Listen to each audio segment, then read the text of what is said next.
ഞങ്ങളവിടെ ഒരു കുളിമുറിയിൽ പാമ്പ് കയറി വീടിനടുത്ത്. ഞങ്ങള് 4-5 ഒരു പാട്ടുകാരനും കീബോർഡിസ്റ്റും ഞാനും ഒക്കെ കൊണ്ട് തൃപ്പൂണിത്തുറ വാടകയ്ക്ക് താമസിക്കുമ്പോൾ ഒരു കുളിമുറിയിൽ പാമ്പ് കയറിയിട്ട് ഈ ചേച്ചി ഡോറ് തുറന്നപ്പോൾ ഈ പാമ്പ് ആ കുളിമുറിയിൽ ഒരു റൗണ്ട് അടിച്ചിട്ട് ഈ വെള്ളം പോണ തൊളയെ കൂടെ പാമ്പ് അങ്ങ് പോകാൻ പോയപ്പോൾ എന്ത് പറ്റും, അവിടെ ഈ സോപ്പ് എണ്ണയൊക്കെ ഉള്ളതുകൊണ്ട് പാമ്പ് പകുതി ദൂരം അങ്ങോട്ട് പോയിട്ട് നമ്മൾ ഈ ജുബ്ബയൊക്കെ കൈ തെറുത്ത് കയറ്റി വെക്കുമല്ലോ, അതുപോലെ പാമ്പിന്റെ പകുതി കുളിമുറിക്കകത്തും തല വെളിയിലേക്ക് ആ പൈപ്പിൽ കൂടെ പുറത്തേക്ക് വിട്ട് അങ്ങോട്ടില്ല ഇങ്ങോട്ടില്ലാത്ത അവസ്ഥയിൽ പാമ്പ് നിൽക്കുക. പാമ്പിന് റിവേഴ്സ് ഒന്നും ഇറങ്ങാൻ പറ്റുന്നില്ല, എന്ത് ചെയ്യണമെന്ന് അറിയാൻ പാടില്ല. അപ്പം ആ റെസിഡൻസ് അസോസിയേഷൻകാർ ഞങ്ങൾ വന്നിട്ട് പറഞ്ഞു, ഞങ്ങൾ 4 ചെറുപ്പക്കാർ അവിടെ ബാച്ചിലേഴ്സ് കലാപരിപാടിയായിട്ട് താമസിക്കുന്നുണ്ട്, അവിടെ ഇങ്ങനെ ഒരു പാമ്പ് കയറി നമുക്ക് എന്ത് ചെയ്യാൻ പറ്റും എന്ന് ചോദിച്ചു.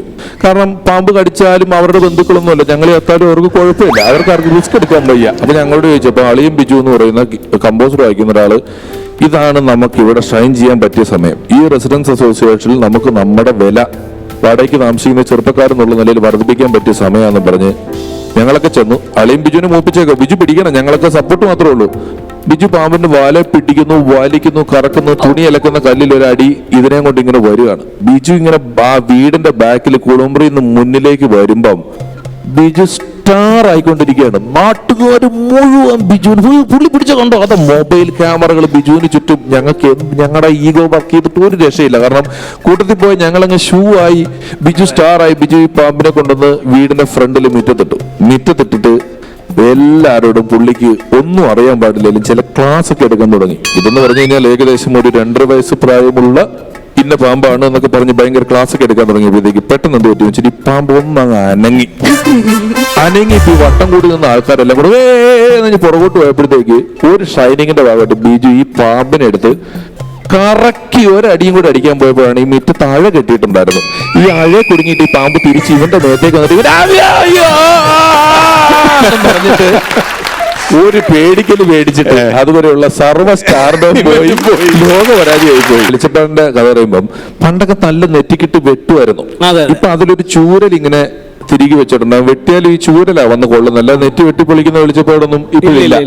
അപ്പം എന്താ സംബന്ധിച്ചാൽ നമ്മൾ വെളിച്ചപ്പാടിന്റെ കൂടെ ഒരാൾ നടക്കുന്നുണ്ട്. ഇങ്ങനെ നടന്നിട്ട് മഞ്ഞൾ വെച്ച് പൊത്തും, ഇത് മുറിഞ്ഞു കഴിഞ്ഞാൽ മഞ്ഞൾ വെച്ച് പൊത്തും, അങ്ങനെയാണ്. അപ്പം ഇച്ചിരി ഇവനൊരു ഒറിജിനൽ വെളിച്ചപ്പാടല്ലായിരുന്നു, ഇനി ചെറിയ ഡ്യൂപ്ലിക്കേറ്റ് വെളിച്ചപ്പാട് ഒരു പുള്ളി വന്നേക്കുക. അപ്പൊ പുള്ളി എന്തെന്ന് വെച്ച് കഴിഞ്ഞാൽ ഇച്ചിരി സ്ത്രീകളെയൊക്കെ കണ്ടപ്പം ഇച്ചിരി ഷോ എന്നൊക്കെ സാധനം കാണിച്ചിട്ട് ഒരു വെട്ട് നെറ്റിക്കിട്ടങ്ങ് വെട്ടിയപ്പം ഈ കൂടെ ഉള്ള അസിസ്റ്റന്റ് മഞ്ഞൾ പൊത്തിക്കോട്ടെ എന്ന് ചോദിക്കണം കേട്ടോ. പുള്ളി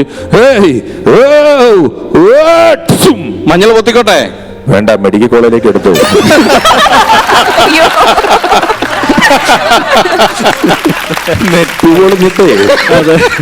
ഞങ്ങൾ രാത്രി പ്രോഗ്രാം കഴിഞ്ഞിട്ട് എനിക്കൊന്ന് മനോജ് നസീറിന്റെ ഡ്രൈവറാന്ന് തോന്നുന്നു, രാത്രി ഇങ്ങനെ വണ്ടി ഓടിച്ചു വരികയാണ്. അപ്പോ മനോജനൊന്ന് ഉറങ്ങിപ്പോയി.